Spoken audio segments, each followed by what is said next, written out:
tout le monde, qui est-ce qui est Bécassine? C'est moi. Alors on se retrouve pour le book haul, mais pour le book haul de janvier. Alors là vous allez être en train de vous dire, elle se fout de nous, elle nous l'a fait déjà il y a pas longtemps en début de mois. Oui parce qu'en fait, je me suis plantée dans mon carnet. En fait quand j'ai ouvert la page, je sais pas pourquoi, ou c'est moi qui l'ai tourné, ou je sais pas ce que j'ai fait. Mais j'ai sorti tous les livres que j'avais achetés en février. Donc en fait vous avez eu le book haul de février et là c'est le book haul de janvier. Je vous ai déjà perdu, je suis désolée. Donc on va dire que c'est le book haul de février, mais en fait j'ai interverti. J'ai interverti les livres. Je sais pas ce que j'ai fait, ne cherchez pas à comprendre avec moi. On sait pas, on sait plus. En ce moment je n'arrive plus, je suis débordée. Donc les livres que je vais vous montrer, c'est ceux que j'ai réellement achetés en janvier. Donc la vidéo d'avant c'était le book haul de février. Tout va bien. À partir de mars, tout ira bien. J'aurai tout mis à jour. On s'en sortira correctement. Mais bon, allez, on est parti tout de suite. Je me suis procuré Kéléana, le tome 2. Kéléana, le tome 4. Évidemment, je ne vous montre pas dans l'ordre. Et Kéléana, le tome 3. Voilà. Donc, si vous avez vu le book haul que j'ai fait il n'y a pas très longtemps, je souhaitais me procurer les Kéléana avec cette couverture. Et comme ils vont rééditer ça, et si j'ai bien compris, il y a quelqu'un qui a dit en fait qu'il est réédité mais que en hardback en plus. Donc ça serait été 2 fois plus cher. En espérant que j'aime parce que j'ai lu que le tome 1. J'avais que le tome 1 dans ce format-là et je les voulais tous comme ça. Donc bon, j'ai acheté la saga entière. Que voulez-vous? On se refait pas. Je continue à recevoir tous les mois Duality. Donc vous avez vu, je vous avais montré le Duality, le tome 6. Et là on est avec le tome 5. Je fais tout à l'envers, c'est une catastrophe. Donc là, c'est de Aurélien Verdun aux éditions Trilogie. Donc tous les mois, je reçois ce petit livre et il faudrait peut-être que je le lise parce que pour l'instant, j'en ai lu que 2. Oui, comme d'habitude, je suis toujours à l'heure. Le deck est tellement bien rangé, vous voyez, il va falloir vraiment que je m'y mette, mais je trouve plus le livre, donc je vais vous mettre l'image là. Mais je l'ai bien acheté, je vous l'assure. J'ai craqué sur Écho d'humanité de Dubos, de Johan Dubos. Je crois que c'est Johan Dubos, aux éditions Plume Blanche. Il est sorti en janvier, j'avais craqué, mais où il est passé, je sais pas. Autant vous le voyez, hein. Autant vous dans la caméra, vous le voyez quelque part. Mais je vais le mettre à la photo là. Je sais pas du tout où il est passé. Mais en même temps, vous voyez la catastrophe. Enfin, c'est... Voilà, va vraiment falloir que je prenne le temps de ranger cette bibliothèque. Et j'avais aussi acheté, mais celui-là vous l'avez vu déjà parce que je l'ai lu. Donc c'est Âme Sang de Marion Aubry, donc aux éditions Plume Blanche aussi. Je l'ai lu, j'ai beaucoup aimé. On était sur une fratrie que je confonds avec un autre livre de l'auteur. Donc oui c'est ça, on est avec des jumeaux. Donc la fille va se retrouver dans la lumière sur notre terre, elle va au lycée comme tout le monde et tout ça. Elle n'est pas trop au courant de son histoire et on va suivre son frère jumeau qui lui est resté dans le monde des fées, elfes, fées, il me semble que c'est des fées un peu sombres parce que voilà, vous voyez un petit peu les dents et tout. Donc lui il est resté dans ce monde là et il lutte parce que tuer des humains, parce que pour se nourrir il faut qu'il boive du sang et voilà, c'est pas trop un truc qui lui plaît. Donc on va suivre ces deux jumeaux qui ont une vie complètement opposée.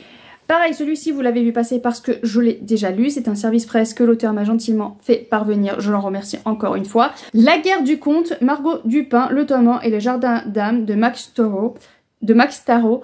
J'avais plutôt bien aimé, mais c'est vrai que j'étais un petit peu perdue dans cette histoire-là. J'ai trouvé que c'était quand même pas mal complexe pour un jeunesse. On continue avec un livre que j'ai déjà lu. Donc c'est De l'autre côté de l'eau de Sarah Klein aux éditions, encore une fois, Plume Blanche. J'ai bien aimé aussi, un bon jeunesse, et si votre univers tout entier s'apprêtait à basculer. On est dans notre monde et on va être propulsé dans un autre monde avec des créatures et ouais, c'était plutôt pas mal, j'ai passé un bon moment de lecture. Slamblable de Julie Jod, je sais pas exactement comment ça se prononce du coup. Voilà, je vous montre le tome 1. Que se passe-t-il lorsque deux esprits ne doivent plus faire qu'un? Alors celui-là, voilà, il y a des post-it parce que j'avais prévu de le lire et puis finalement, bon, voilà, comme j'étais toute seule, j'avais proposé en lecture commune, j'étais toute seule, je l'ai pas lu, voilà. Mais j'aimerais bien quand même le lire assez rapidement parce qu'il est assez court. À toi l'aîné, guerrier, courageux et vaillant, fier protecteur de la cité et de ses enfants.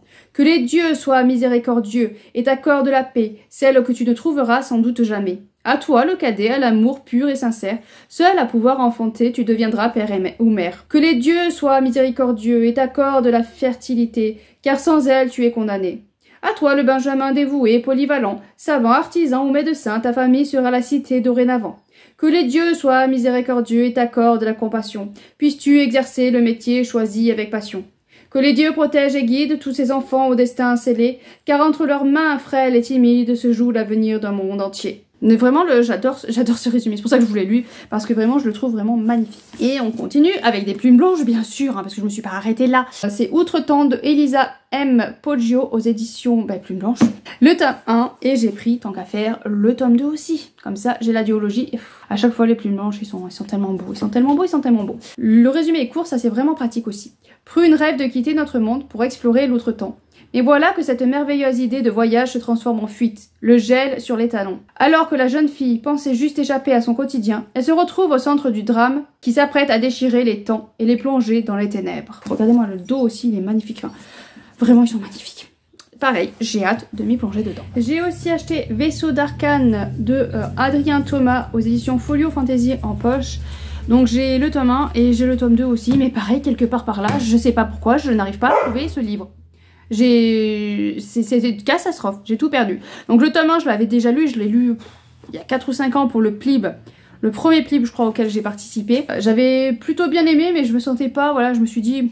Non, j'ai pas besoin de lire le 2, ça me suffit. Et en fait, les années passent et j'ai toujours cette histoire qui me trotte et que finalement, j'aimerais bien avoir la suite. Donc je me suis procuré en poche. Va falloir que je le retrouve. Non mais c'est une catastrophe. Celui-là, j'espère que vous l'avez pas vu passer parce que je l'ai mis dans ma pile à lire pour le Tarot Book Challenge. Je crois que je l'ai mis pour une autre pile à lire. C'est une catastrophe de faire les boucles comme ça. La fille qui ne voulait pas se taire de Abby Darré aux éditions HarperCollins. J'ai vu de très très bons retours sur ce livre-là et il me tarde de le lire. On est avec une jeune fille. Son père avait promis à la mère de cette jeune fille sur son lit de mort qu'il ne la vendrait pas et finalement, voilà, quelques années plus tard, il va la vendre pour une poignée de riz, pour une poignée, voilà, pour un rien du tout, à un monsieur assez, voilà, il a pas mal d'âge quand même parce qu'il a déjà 2 femmes avant. Elle a beaucoup de mal à s'entendre avec une des femmes, mais heureusement, je crois que la deuxième, ça va, ça passe. Et elle est là pour enfanter parce que il me semble que les autres femmes n'arrivent pas à lui faire un fils. Donc du coup, voilà. Son devoir, c'est de faire un fils à cet homme. Tout va bien, meilleur des mondes. Donc j'ai très hâte et ça doit être assez fort voilà, ça doit être assez puissant comme témoignage. Enfin, c'est pas un témoignage, c'est une... Je crois pas que ce soit un... C'est tiré des histoires vraies, parce que de toute façon, c'est des histoires vraies. Enfin bon, c'est un roman, en tout cas, qui pourrait être tiré d'histoires vraies, parce que ça se passe réellement, malheureusement. Et enfin, un petit dernier pour la route. Je me suis acheté La morsure de l'âme de Vanessa D.L. C'est dans l'univers des royaumes d'Arismael, donc j'ai lu la trilogie, j'ai lu d'autres livres dans cet univers-là que voilà, j'adore retourner dans cet univers-là. Il y a un virus qui sévit chez les vampires et donc on a le loup-garou et Iji qui est une guérisseuse que j'adore, c'est une petite fille que j'adore, et Eren, voilà, Eren.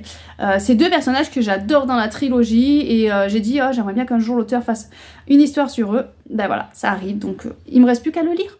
Donc voilà pour tous les achats, les vrais achats que j'ai fait en janvier. Sur ce, je vous laisse. N'hésitez pas à me dire ce que vous avez acheté en février, parce que dans l'autre vidéo, je vous demande déjà ce que vous avez acheté en janvier. Donc là, vous allez me dire ce que vous avez acheté en février ce coup-ci. Allez, je vous laisse, je vous souhaite de bonnes lectures. Et à bientôt, bien sûr.